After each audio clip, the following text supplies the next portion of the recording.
All right, hello guys. This is Lee Smith from the Career Center, and this is our resume portion of our online series. So let's jump right into it. Now, here's an overview of everything that we will be going over. Biggest kind of takeaways that I want you to think about. You can kind of screenshot this or take a photo of it, anything like that to kind of use for your own viewing. Also, you can go back and actually watch this again to get a little bit more understanding about these bullet points. So each resume should be one page, okay? Until you graduate, each resume needs to be one page, okay? The next thing is going to be the clarity of message. What are you trying to clearly state within your resume? Next couple of things to kind of think about: bullet points, at least 3 for each company or each organization. And if you get to a standpoint that you can't really use those 3 points, there is something that we can do, and we will talk about that. Making sure that your study abroad works for you on your resume. Why joining clubs is important. That's another takeaway. Your junior year versus your senior year, and how those resumes will be different, and what you need to do once you become a junior or a senior. Okay? Next thing would be, when you have more than one page for your resume and all of the information is relative, what do you need to do? All right. So now, first things first is first and last name for your resume. Okay? That's going to go first. You want to use your legal name, as well as if whatever name that you sent in. So if you go by a nickname, place that. Say, for instance, your name is Travorce Taylor, but you go by Trey Taylor. You could place that on your resume, but keep in mind that if you apply with your regular name, then that's going to cause some issues. So I always err on the side of caution. So using your legal name is the way that you want to go. Cell phone number will go on the left-hand side. Hometown and state will go in the middle. And email address will go on the right-hand side. Okay? Now, next section. Now, this is where I'm going to jump into the senior versus junior statement. So if you are a senior, something to kind of keep in mind, that experience is going to trump education. So actually, these two are going to switch once you become a senior. Now, while you're a junior, depending on what you're applying for, these two may switch. But majority of the time, even as a junior, education is going to go first, and your experience is going to follow after that. So just keep that in mind as you are applying for jobs, as you are making your resume, different things like that. All right. So education goes first. Right after that, it's Wofford College, Farmer, South Carolina. This, so far as the May 2023, that is your anticipated graduation date. Okay. Major and minor both go here. Now let's talk about his GPA. Now with your GPA could, you could use your cumulative GPA, but you want to use your overall GPA as well. You could use your major GPA here instead of your cumulative GPA if your major GPA is higher.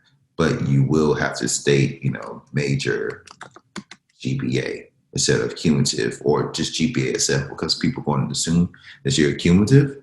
You want to use which one is higher. Now, also keep in mind, if your GPA is lower than a 3.0, don't state your resume. Don't state that don't state your GPA on your resume. Okay. The next thing to kind of keep in mind is your honors and awards. Now, all this information, so far as your awards and the honors, all that's going to be relative to your Wofford experience. Okay. So anything from high school that doesn't go here, even though if you were valedictorian, salutatorian, any of those things, none of that goes here. Only your Wofford information. Now, once you graduate Wofford, you're on the high scales, then you can select that. Also, athletic awards or classifications or different statements. Hey, I made, all SoCon and so on and so forth can go here. Now, this is where your study abroad you can make this work for you. So copy, that's the easy way to just kind of copy and paste. So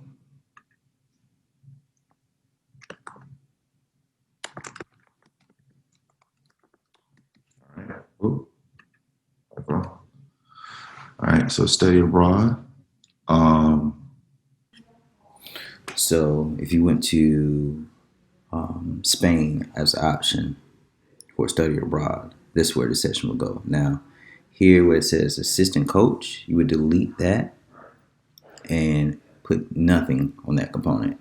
Now, make sure your dates have to match for your study abroad selection. Always keep that in mind. And so we're going to drop down. So the bullet points, you're going to make sure that your study abroad works for you. So you're going to make sure that you're selecting different components for your study abroad, what you've done, how you've done it, and make that study abroad actually work for you instead of just putting, hey, I learned this, that, and the third on the study abroad component. So we're going to make sure that we do that. All right. Now roll into our next session.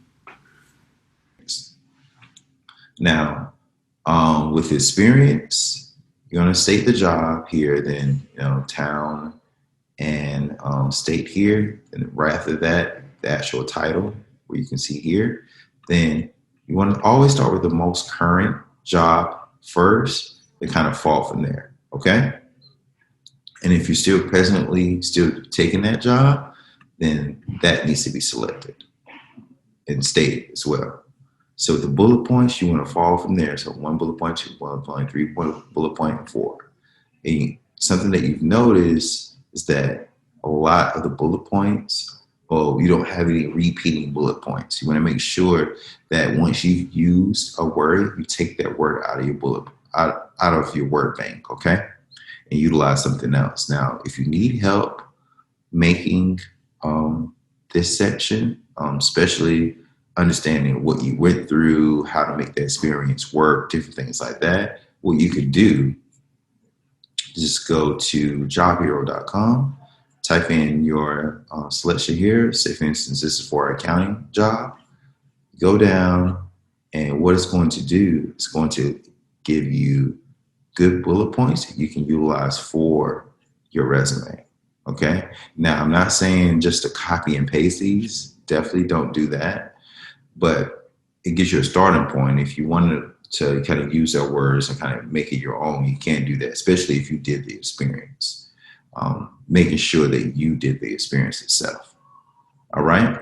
Next section would be skills. So all of your computer skills can go here, so far as Microsoft Office, Python, Adobe Suite, different things like that. You can state that here. Now, don't select Microsoft Office Suite or place that unless you understand everything that's within the suite. So it's best to just say, hey, Microsoft Office, Microsoft Excel, Microsoft PowerPoint, different things like that. Now, from the language component, don't state a language unless you can talk or understand that language, because if the interviewer, if he or she starts speaking in Spanish, then what's going to happen is that if you can't fluently speak back in Spanish, they're going to assume that you're lying in your resume. So that's happened a couple of times with some of our students. So you want to make sure that you don't do that for this component, even if you took 4 years in high school or whatever. If you're not currently practicing that language, or if it's not a secondary language or first language, then don't state it, okay? Certifications here, notary, CPR, you can TAS, different things like that, Excel certification, any certification that you receive, even if you went through the BB&T leadership here at Wofford, all of that information goes here. Athletics. So with your athletes. So with athletics, You want to state so far as the job, and it's always going to be NCAA Division One for you all. Then whatever your respective sport is, then title, then dates that you're currently there, and it's always going to be present for you all. So bullet points. These are some easy bullet points that you all do, but you want to also make sure that you state this on your resume with athletics because you spend a great amount of time on it. And you notice that I placed a minute score here. And with that minute score, well, the hour score, numbers stick out like a sore thumb on the resume. So this is a great thing to do. And it kind of is a stopping point for most people once they see numbers on the resume. Okay. Also, moving on to the collegiate activities. So this is where the activities kind of come into play and why it's really important to always join clubs and organizations. Now, if you're an athletic student here or a student athlete, 2 activities is fine. Even with the community service component, because you do so much. So just kind of keep that in mind. My thing is you always want at least 3 clubs. So if you're not a student athlete, then 3 here. If you are a student athlete, then the 1, then the 2 will be fine for your entire Wofford experience. So same ordeal. You're making the date state and what you've done for those. Now, if you notice that I placed 1 bullet point for these, it's because that we have so much information here. Okay. Also, we have our study abroad. So let's bring this back up. We may want to take off 1 slide for the study abroad. Now, here's a trick also, guys. So if you run out of space, you see this, you can turn to 5. That's a trick to get space in your resume. All right. So now we're more than 1 page. So what we have to do is this more important than any of these things? Now, when I was younger, I was a child care provider and all that stuff. That's fine and dandy, but this right here would need to go. So it's not as relative to my major or minor of what I'm doing.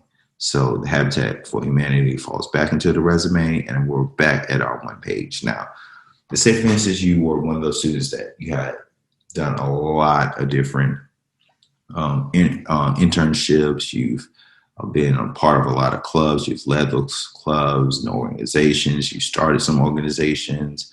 All these things you fall off with, 2 to 3 pages worth of information that's really valuable. So what you want to do is actually make an overarching resume, which would have all of that information, which could be your 2 to 3 pages. But when you're sending something off to an employer, you only want to select the information that is most valuable. Okay. So again, it's going back to 1 page. What's more important than another? Okay. And if you need help doing that, hey, create a meeting with us here at the Career Center and we can get that done. Okay. So going back to the PowerPoint. So that's the majority of things, guys. Kind of wrapping everything up. So if you need to get in contact with us, here's our information. If you need to schedule a meeting with me, hey, smithla@wofford.edu. You can contact me that way as well. So have a phenomenal day or night whenever you are viewing this. And we look forward to seeing your success. Thank you.